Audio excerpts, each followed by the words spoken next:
Welcome to the Growing Our Future podcast with Gardopia Gardens. My name is Stephen Lucky, and I am here with an amazing guest today. As you know, we speak to individuals in the educational, health, and environmental sectors who are doing great work in our community and in our planet to create a healthier, more sustainable society. So, with that being said, I want to introduce Angeles Mendez with Project Protect Food Systems. What's up? How's it going? Hi, thank you, Stephen, for having me. Um, what's up? My name is Angeles Mendez, born in Mexico, Veracruz, Mexico, and I became enrolled in Project Protect Food Systems. Actually, we are an organization that is branched out from frontline farming based out of Denver, Colorado. Okay. And what we do is pretty much similar to the work you do, which is advocating, protecting our agricultural workers. Mm-hmm. And we based not just health, but also human rights Sure. and equity in everything that Mm-hmm. surrounds the agricultural worker. Mm-hmm. Let's see. I have been living in Colorado since 2000 when my family and I migrated here from Mexico. Um, it has been very hard. Mm-hmm. Um, Back in Mexico, we were agricultural workers ourselves, Okay. and we just pretty much traded a place for another, and we continue doing our agricultural work. Mm-hmm. My mother's an agricultural worker herself. Mm-hmm. I became an agricultural worker, Sure. and my mother eventually pushed us to be better. Mm-hmm. I think the greatest advice that she ever gave us is, ponte las pilas. That means get your batteries in place, go to school, Yeah. and we did. And my youngest little brother, baby brother, UB just graduated from May. He's the last of us. Oh yeah. Graduated from All university, so right. yay! Woo! I'm with it. That's amazing. Yes, yes. So we're very happy, very proud. Mm-hmm. Okay, so let's talk a little bit about education because education is key, and I'm sure that through you being educated, you were able to be involved and advocate for folks in the agricultural world. So, what really got you into this from an advocacy standpoint? And tell me a little bit about that. Okay, so as I told you before, we became ag workers. Mm-hmm. But as a young girl, I always knew I wanted to be part of the medical world, Hmm. either a nurse or a doctor. Okay. When you're a kid, you dream of becoming a superhero, but Sure. Sure. when you grow up, it's different. Mm-hmm. And one of the things that I don't talk much about, but it's important, it's I became here illegally. Sure. So going to school, going to university was very tough. I can imagine. You can't apply for any grants to become a doctor. Mm. It's pretty hard to become a nurse. Mm. Mm. But I went to school to become an LPN. All right. I started working in a nursing home, Nice. and I got attached with the patients and the older population were dying on me, and Mm-hmm. it is hard on Mm-hmm. your mental health. So I took a break from that, and I started working for a funeral home. Oh, that's interesting. All right. That's Very different. yes, they are very willing. They don't talk back. Yeah, So yeah. they I was there for a little bit, but eventually you still crave being able to help families, being able to help that individual, having that one-on-one conversation. Mm-hmm. So I went back into the medical All right. field. This time, instead of being a nurse, I went into the administration side. Okay. See a different side of the Yes, coin. yes. And I started dealing with Medicaid, Medicare, indigent care programs here in Colorado. Mm-hmm. And I started seeing all the discrepancies that were happening among the Latino community, that were the population that was pretty much not getting the resources that they desperately need. Mm-hmm. Because, again, most of them were undocumented Sure. or they come from mixed eligibility Mm-hmm. backgrounds. And my job was to seek for those resources. I see. So that's when you really became the advocacy component as an administrator because you Correct. saw behind, and you had to. Exactly. But those were just advocating for the immigrants or the migrant families that were here, Mm-hmm. established here. Now, pandemic comes. Mm. Everybody got busy. I Sure. even got busy. Yeah. I started helping the providers, screening people, making sure that they weren't sick, and if they were sick, they needed to come to another door. Going above and beyond. Yes, we wore many hats. Shout out to all the health providers because, it was a huge burden. Yeah. And Y'all were superheroes. You talk yeah, about growing up being a superhero. yeah. But, it also highlighted the other side of the coin about the superheroes that were feeding us and how no one was talking Mm. about the growers and the workers. Mm-hmm. And at this point, all these other organizations that were advocating, in parentheses, for the workers shut down as well. Mm.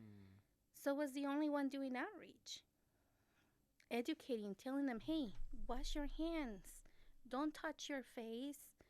If you feel sick, come to the doctor's office. Mm. Call me. Yeah. Don't go to the ER. Yeah. Why? Because you have no health insurance.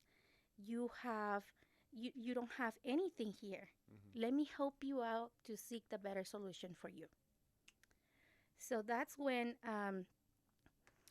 Frontline Farming reached out to me and said, I know that your work is beyond after hours. And truly it is. Mm-hmm. When you are an advocate, Round the clock. pretty much. These agricultural workers, we work from sun up to sundown. Yeah. The seasons are long. Exactly. So I was getting phone calls 9, 10, 11 o'clock at night asking me questions. It disrupted my life just a little bit. Just a little. But that's when Project Protect reached out to me and said, you're doing this kind of work. Let me help you get you compensated. Sure. It's always good. Which is, yes, of course, we still gotta eat. Mm-hmm. Everybody eats. Of course. And at the same time, let's go ahead and try to talk about other things, such as their rights. Here in Colorado, for the longest time, they didn't have overtime. Mm. Just working. Just working. at Excuse the me. At the normal rate. Wow. Yes, they Was didn't. that just for farm workers? Yes. Oh my goodness. Yeah, all the agricultural workers, including the sheep herders, which, Mm-hmm. there's still no advocacy for sheep herders, minimum. And when we start opening that kind of worms, there's so many issues that we're not talking about when it comes to agricultural workers and just ag workers in general. Yeah. Came to find out that many of them had kidney stones because they Mm-hmm. weren't even getting their basic human rights as getting a break and having a drink of water. A drink of water. Yeah, and it gets hot out there. Yes. Picking up corn, at 90, 100-degree weather. Mm-hmm. It's like not getting enough water out there. And people are not talking about that. Mm-hmm. But we sure don't have a problem going and getting our food. And we still don't even think about where our food comes from. Yeah, that's the big issue. Yes. That's the big issue. We don't realize where it's coming from and the people behind it. And we really don't pay the true price for food. We're paying a subsidized cost, and that's being artificially kept down. But now we're starting to see, with inflation, food prices are going up. And so the question is, as food prices go up, do also the folks who are in the industry, are their raises, are their hourly wages going up? Probably not. We're starting to see this continued stratification, and so there definitely needs to be solutions. But what are some solutions you've been pushing, to try to create a better situation? Well, I think information education about it. Last year, we finally passed the Bill of Rights, SB 87, here in Colorado. Oh wow, You SB know, 87. SB 87. Mm-hmm. So if you are not acquainted with it, read about it. Pretty much, it talks about overtime, talks about breaks, talks about water breaks. The short handle hoe Mm-hmm. that a lot of people were still using it here, Mm-hmm. and bathrooms. to provide bathrooms and shade for the workers. Yeah. So those Some basic basic amenities, needs, yes, right? Like, come basic on. needs. But at the same time, Now that's law. It's like you have to do this. yes. Yeah. And of course, we have the farmers Mm-hmm. that are not very happy about it. Because it's more costs. Of course, even though that California passed something even similar, if not better, 30 years ago. 30 years? Dang. Now I need to go see what we got in Texas. Exactly. So it's like, imagine we are still running behind when it comes to labor rights with our agricultural workers. Sure. My solution is education. Education to the population, because I believe in teach a man how to fish and you will feed them for life, correct? For sure, I'm with it. Yep, education so they can advocate for themselves. Because, I'm only in this earth forever. I'm not going to be able to fix the world, but I want to fix the world for someone. For them to see this as in a different light, to say, okay, I know that I deserve more than what I'm getting compensated here when I'm working from 5 o'clock in the morning to 10 o'clock at night. And they're worth it. Sure. You don't see Americans lining up to do those kind of work. Yeah. It's the minority groups. Sure. Well, in this present moment and in the past, right? We know slavery. We know that the genocide of indigenous Americans. The fact that we have to use the term illegal when, these populations have been here for millennia, right? Till beyond memory. So, from a legislative standpoint, I'm happy that you're taking action. I think that's really an important piece. And then, making sure that legislation is being enacted at these local levels. And like you're saying, at every farm, right? And staying diligent on that.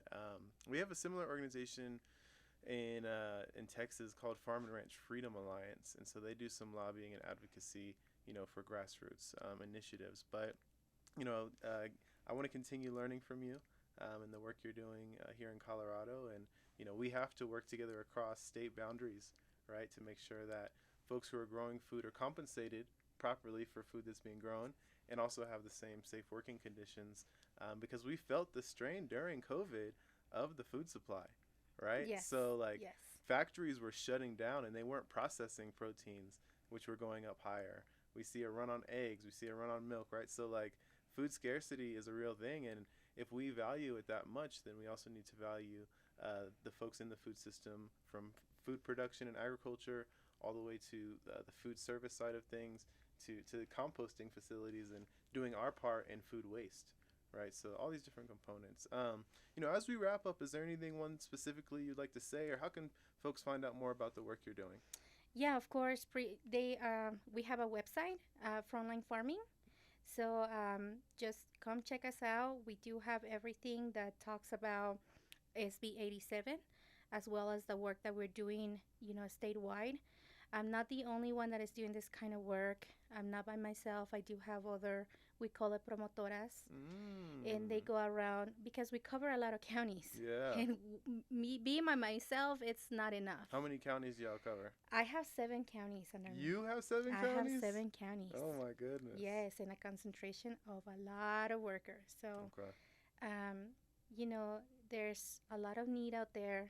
And I encourage people to research also what they eat. There's a lot of pesticides out there that we're still not talking about it. How that affects our health, how that affects our workers as well. Yeah, that's big. That's not being talked about. Mental health is not being talked about. And I'm only talking about the group that I serve, which is the Latino community, Latinx community.